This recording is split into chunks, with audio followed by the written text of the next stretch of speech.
Please have a seat. As you can see, the propaganda has begun. I am holding in my hand a book that has been co-authored by two of the panelists, Dinis Guarda and Rais Hussin. But actually, first I'd like all the panelists to introduce themselves. And in doing so, please think about the topic. The fourth industrial revolution, blockchain, AI, IoT, Fintech, the next decade. No pressure, but you have to help this audience figure out and predict what the next decade is going to look like in relation to these topics. Thomas, I know we're going to hear from you a little bit later, actually about something I so want to understand, which is the ethical implications of AI, so I'm really looking forward to that. But for now, would you mind just introducing yourself and saying who you are and what your interest is in the topic of the fourth industrial revolution in these headings?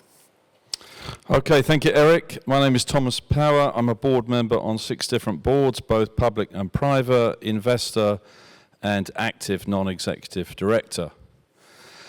In terms of the future, Eric, I thought Mike's presentation, while it was hard to hear it through, it was good content. The area that intrigues me the most is AI, blockchain, and climate change. And I actually think the CCForum is climate change forum, not cryptocurrency. Interesting. Max will shift that, I'm sure, when he realizes.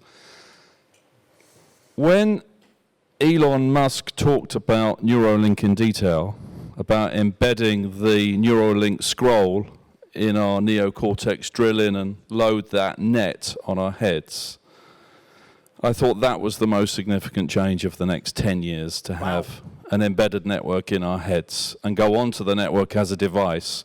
So to me, that is the only way we can get to net zero and the only way we can do everything else. But I'll cover more of that when I do my And talk. the ethical implications of that are utterly profound. Nobody better to help us understand. And expensive. And expensive. Or that also means opportunities for people who wish to become proficient in that. But pass the mic for now. That'll be because we'll come back and ask more questions. Ingo, would you mind introducing yourself and tell us a little bit about what you do? Yeah, hello, my name is Ingo Ruebe. I'm from Germany. I'm the project lead of Kilt.io, which is a part of the Web 3.0 movement. I don't know if you heard about that, but I think this the Web 3.0 is actually is probably one of the biggest challenges or one of the biggest things we will see in the next 10 years, obviously, because this is also going to bring together the AI, the IoT, and the blockchain world. Blockchain is, in that case, is a kind of an infrastructure that is needed to move from a Web 2.0 to a Web 3.0. Thank you. Keep the microphone because it's to sharing. Rais, would you mind introducing yourself, please? Good morning to everyone. Rais Hussin, all the way from Malaysia, just landed, so forgive me for my dress code. I basically run a think tank in Malaysia called the MA Research. We suggest policy options to the government of Malaysia and also provide brutally, truthfully views based on hardcore research. I've been in telecom industry for more than 26 years, telecom IT industry. And apart from that, I'm also playing a little role as a non-politician politician in regards to doing the changeover of the government in Malaysia. After 61 years of a same government, we changed the government the last election. So I was the one who wrote the manifesto of the party, of the new government, and currently playing more on the advisory role. Non-politicians during a time of governmental change. Do you think we could use some of that in the UK? Dinis, please introduce yourself. Well, good morning, everyone. So it's a pleasure to be here. So I have a lot of things I do, but I'm an author and entrepreneur. As an author, actually, this panel is actually the title of our book that I co-author with Dr. Rais, and actually Eric and Thomas are co-authors. So I think my background is academic research, and in the last 20 years, as well as a serial entrepreneur, doing a lot of things. I was one of the first people probably working in blockchain and crypto.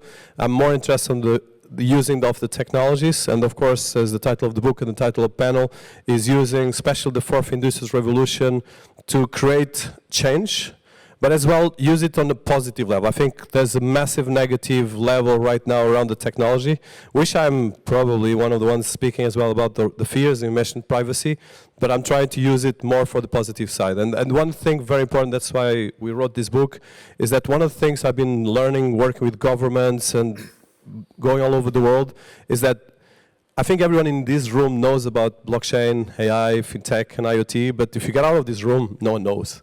And if you talk about blockchain, we still are in ground zero.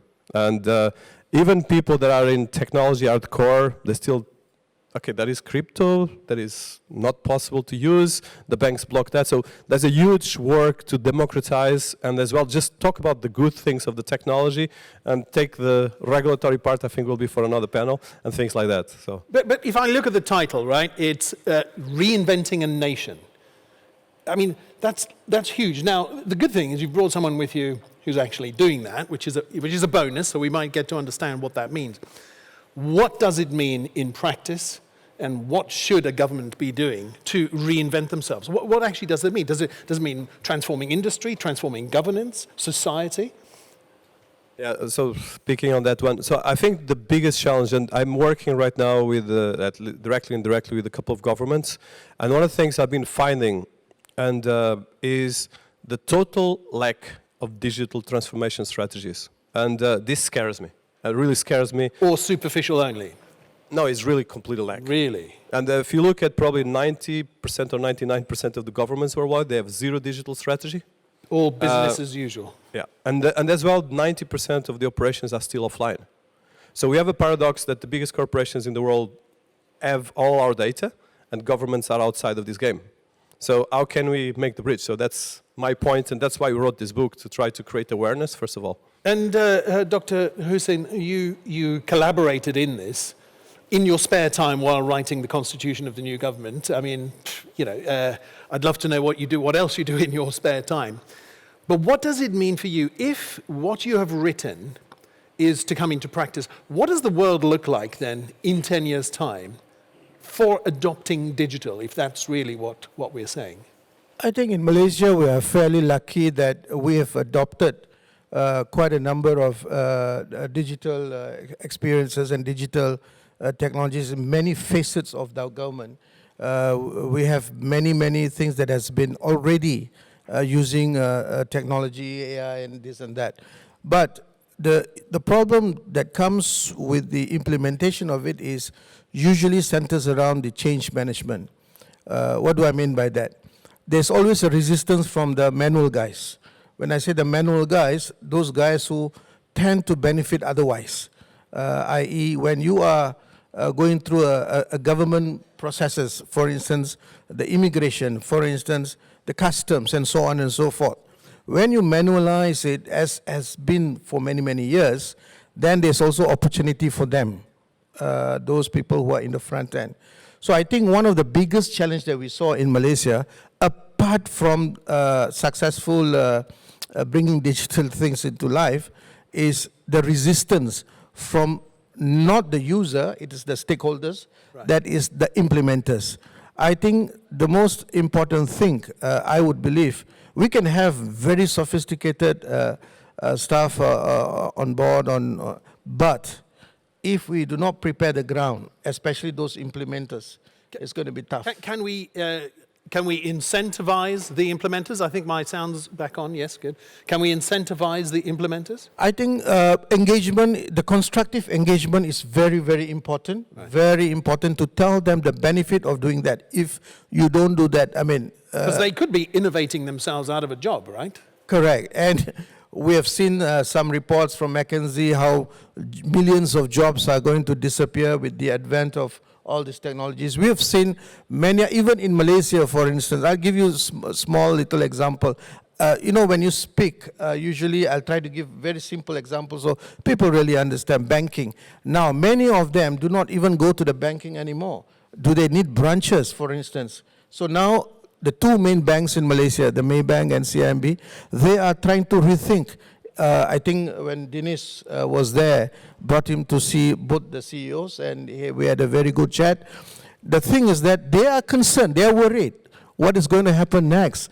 We all know what happened to Deutsche Bank and how the new banks are taking over in terms of valuation, in terms of exposure, in terms of providing the services to the end users. Things are going to change. If you don't embrace it, you will be changed and you'll be out of job. Well, I wanted to, actually, it's a great segue to something I wanted to ask you, Ingo, about, which is financial inclusion. And you sort of spoke about the transformation of the banks. Now, in order to do that, you have to figure out who you are going to bank, right?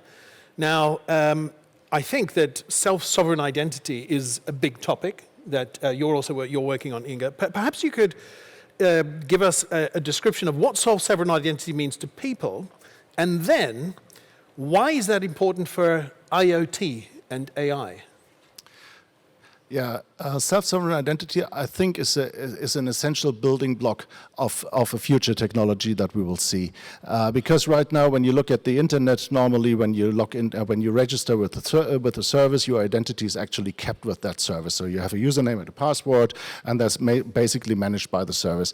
And this leads to several problems. One of the problems is obviously that you have a shared secret. They know your password. You know your password. Second problem is that this creates a honeypot for hackers, because there's many passwords in this in the service. And the third problem, which I think is the biggest one, is actually that when the service grows big and has a lot of passwords of users, then it becomes automatically a monopoly. And this is one of the flaws we have in the internet and also in the complete online world. And this is something that we will definitely have to change. And if you see things like the GDPR, which are coming up, this is the exact opposite of that. The GDPR actually wants the user to be to hold his own identity, to hold his own data, and we lack the infrastructure for that. And this is also something that you can nicely discuss with banks, because, for example, at least in Europe, we have the KYC process. So if you want to open a bank account, you have to go to a know your customer process, and this costs the bank a lot of money, actually, because they have to check with some public authorities that you are really you and you live where you say that you live and all that stuff. And if you want to open another bank account with another bank, you have to do it all again. So we're not reusing the KYCs, for example. And it would be so easy if the KYC data would not be owned by the bank, but would be owned by the person, that this person takes the KYC data to the next bank and says, I've been KYC before. And this is actually what we need the infrastructure for, and this is what we are building. That's very interesting. I mean, Thomas, first there was the internet. Then there was Thomas Power. And before there was LinkedIn, there was Thomas Power and eAcademy, actually. And as far as I'm concerned, you invented LinkedIn, because I remember using eAcademy thinking how incredible that was. It was absolutely, but it was groundbreaking, right? That all that availability of connections and content and information, which used to be actually just in your head, then into a solution, a system, which now I think is used by everyone, well, most people. So the question is, that is a huge amount of new data available for AI to perform its magic or its maladies with. Without giving away the ethics of your talk, what are the key challenges, perhaps that you'll address in your talk, that we should be thinking about when moving to an AI-powered world? And maybe address with that, how close do you think we are to singularity? Well, so you're not asking me much, Eric, then. No, it's a whole conference, but it's you, Thomas. Okay, I think the first thing is we like to talk in decades. And we've got this thing about time runs in decades. Yeah. And if we go back 30 years to 1989, we began with our AOL and our CompuServe accounts. Kicks, actually. Kicks, yes. And what we thought back then was when everyone was connected and we had all the information, life would be so easy. We'd be playing tennis all the time, smoking our spliffs, cruising around. The reality is, after 30 years of the internet, the world is more unstable, more insecure, and more out of control. Are we more informed? I would say we're not. Ooh, okay. I would say we've got more information, but we feel more anxious with more information. Because we're more misinformed? Perhaps because we're more misinformed, whether it be through fake news or all the information we're receiving all the time. But more information doesn't make humans more stable. And I think we've seen that over the last 30 years. It's a great tweet, by the way. So people are anxious about many things: AI, blockchain, climate change, Hong Kong, China, Trump, Brexit, many, many things. Anxiety and anxiousness is now widespread because we know nothing. And you're asking us to forecast 2030. So? The reason the so is important, because I think 10 years is now 30 years. And so 2019 to 2029 is the equivalent of 1989 to 2019. We're going at 3 times the speed. So it's a bit like blockchain and AI years are dog-like in there. Yeah, even They're faster than multiplied. that. So predicting things is extremely hard. I think the thing about the AI question that you asked at the beginning is whether we trust the people who manage our data. Yeah. Our Google, our Android, our Apple, our Facebook, our LinkedIn, our Twitter. Do we trust them? Our Microsoft. Do we trust them? Because we're effectively paying them, both through subscriptions and the sale of our data, to be our data agents. And they don't pay their bills. And so I think they've completely miscalculated our relationship with them. Can I ask you a different question then? Let me just go straight to a question that's on the back of my mind. In 10 years' time, do you think we will know and understand why a driverless car chooses to kill which person when it's faced with the dilemma of who to kill in an unavoidable accident for the driverless car? Will we understand and accept that in law, or will we hold liable the developers of the algorithm that made the decision? Yeah, I'd say much sooner than 10 years we'll know that. We'll know that within a couple of years. That, to me, is a fairly simple piece of information. Okay, good. Dinis, in the world of driverless and autonomous everything, the fourth industrial revolution, are you ready to get on a completely pilotless plane? Well, I think we are already doing that. So I think 90% of the operations in technology, for instance, in finance, 90% of the transactions worldwide are done by algorithms. So let's say from the world GDP is around 70 to 90 billion dollars, $1 trillion, sorry, and probably 90% of these operations are done already by algorithms. So when it comes to planes, automation in our streets, in our cities, with the emergence of especially IoT, we have already a huge amount of automation, and this is just going to be augmenting. So I think we are already getting there, because most of the operations done by a plane, for instance, right now, it's impossible to do just with humans, because you have the airport control, you have the radars, you have the climate, you have a lot of different things, and this is already a mix of humans and machines. Actually, it's one of the things I talk about this. Okay, so I fully accept the machine supporting a human decision maker or providing better decisions for a human to take. But Rais, what about, are you ready to go under the knife with a fully robotic surgeon, for example? Did you? We come back to that. That's me. Well, I just had a quadruple bypass about 4 months ago. Good for a quadruple bypass. And it was tough recovering. And that was one of the options that was discussed. And somehow I chose to go for a very human doctor to perform the quadruple bypass. Having said that, I think sooner or later things are going to change. As I fully agree. I mean, it's not going to be another decade anymore. I think it is much, much sooner. In fact, before coming here, I had a discussion with one of the ministers in Malaysia, and we are talking about bioautopsy.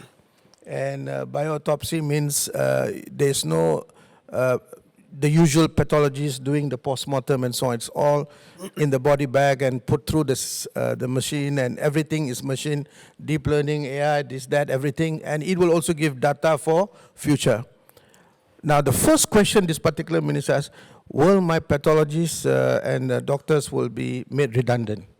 You see, the concern is, again, no matter what we want to discuss today, there will come a time all these things will happen. Now, the idea for us now is how quickly we embrace those and how we adjust. And that's why when we talk about reinventing a nation, Malaysia has been quite in the forefront. In the mid-80s, we started with Multimedia Super Corridor. I think some of you must have heard of it. That was then Prime Minister, Tun Dr. Mahathir. And he came back again at the age of 93 to be our Prime Minister again. Why? Because we didn't have anyone else to lead the... You need to cut the diamond with the diamond. So he has been the Prime Minister for 22 years before, and he's the only person who can do it again to change the government. So he came back, and he recently, I'm going to discuss this later in the afternoon, recently we had our budget, and one of the biggest allocation that's been accorded under the digital initiative. We'll talk a little bit later on the Kuala Lumpur Tech City and all that. We'd love to, yeah. So, but again, for now, perhaps the human doctor would be, given the complexities of a heart. It is not a knee surgery; it's a heart surgery. Something goes wrong with the heart, you're gone. So maybe not now. But Thomas, just a quick word before we go to Ingo. Thomas, did you actually go under a computerized surgery? Yeah, I got diagnosed last March 2018 with bowel cancer, and they took it out in June with a robot. And I was thinking, this would be a great story to tell when I'm on stage with Eric van der Kley. You thought of me as they were removing a bit of your bile. Thanks. I feel very special. But the interesting thing, the practical thing from a cost point of view, having a robot take out your cancerous bowel and a human, is the time saving has dropped from 3 or 4 hours to 40 minutes. Wow, okay. Okay. That's big. And the greatest amount of pain, because I was back on a mountain within 4 weeks, the greatest amount of pain was, because they blow you up, was all the air at the top of my shoulders, which took 2 or 3 weeks to dissipate out. Yeah. But from a cost point of view, amazing. a 3 or 4 hour operation in 40 minutes. You could do 3 operations in that time. It's great. Did you chat with the surgeons who were made redundant by the robot? Were they happy? Well, the interesting thing, Mark and Sukpil, who did the operation, they programmed the computer with their hands. So they feel right still. And then send it in. So that's the human teaching the machine, and then precision being performed by the machine. I do think it's sad that the highest paid people in the hospital are going to be made redundant first. Well, there's a whole topic on universal income. If we have time, I'd love to come back to whether that's something that's been contemplated in Malaysia. But one of the things, last thing I wanted to ask about, if we've got the time, though, from Ingo, is a lot of this trade, if you like, or even machine-to-machine trade requires requires a lot of trust. How would you describe a decentralized trust market? Well, a decentralized trust market is actually what I describe as a decentralized trust market is basically when you are a trusted entity, then you should be able to monetize that trust, which also goes back into this identity thing. When I am a person which needs, for example, a KYC or whatever from a trusted entity, this trusted entity then gives me some kind of a certificate or some kind of a credential.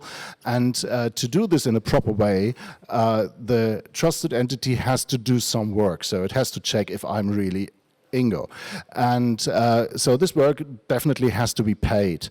And the price of the work definitely depends on the number of people or the number of verifiers that actually trust this trusted entity. So if I have a lot of trust, I can sell my credentials to a higher price. And this is what actually constitutes a trust market. So if I'm producing a lot of trust, I can produce a lot of money. And that's basically a trust. And that's about attestation. That's about attestation. And this comes very nicely actually into the IoT world, because I think this panel is great because it has those three components of AI and blockchain and IoT in it, because IoT is actually what we will see with IoT in the future is basically that it will produce a lot of data. So all the devices will produce a lot of data. And this data will actually be consumed by AI, because AI does only work if you have lots and lots of data. So if we want to go in a direction which we can call an AI revolution, which makes obsolete all those doctors and lawyers and a lot of other people probably, then we need a lot of data for that. And this is actually produced by the IoT devices, and it can be maintained by the blockchains. And the blockchain is becoming the fundamental infrastructure for creating trust in data. Fantastic, thank you. Now, just to say, that's the end of the panel part of the discussion. I don't thank our guests yet, because I just want to say a couple of other things.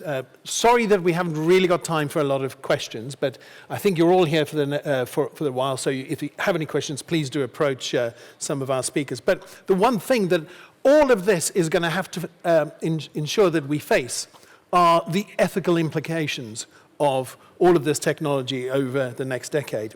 Please put your hands together and thank our amazing panel.